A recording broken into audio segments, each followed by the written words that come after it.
We continue on today with the horrible histories and the rotten Romans and the battling Britons. The next 5 facts. In battle, Celtic warriors often fought without any clothes at all. The Romans said that the Britons were painted from head to toe in a blue dye called woad, but maybe they were just blue with the cold. 7. The Celts believed in staying thin and fit. If a young warrior became too tubby for a normal-sized belt, then he was fined. The Britons were related to the Celtic tribes of Gaul, or northern France, who were feared by the Romans for their fierceness. And not only the men. Marcellinus said a whole troop of foreigners would not be able to withstand a Gaul if he called for his wife to help him. Swelling her neck, gnashing her teeth, and swinging her white arms of enormous size, she begins to strike blows mixed with kicks, as if they were missiles sent from the string of a catapult.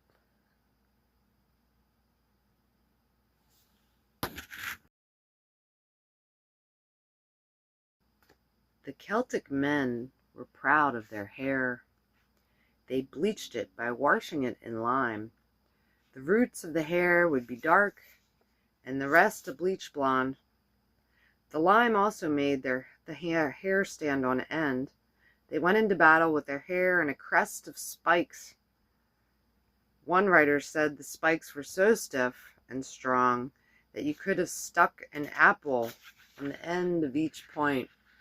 And they didn't wear helmets that could save their life in a battle. It would have spoiled their hairstyle.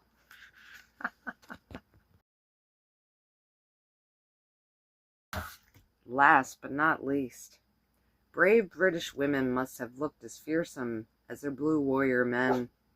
They painted their fingernails, reddened their cheeks with a herb called ruin, and darkened their eyebrows with the juice of berries.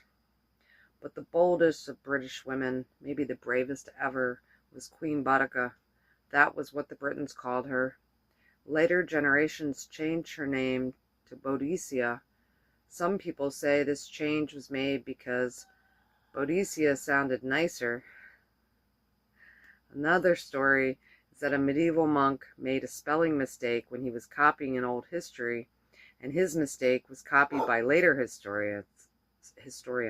So let's call her Boudica. And it says she was very tall. Her eyes seemed to stab you. Her voice was harsh and loud. Her thick reddish-brown hair hung down below her waist, and she always wore a great golden torque or band around her neck, and a flowing tartan cloak fastened with a brooch. Queen Boudica. More from Horrible Histories, the Rotten Romans.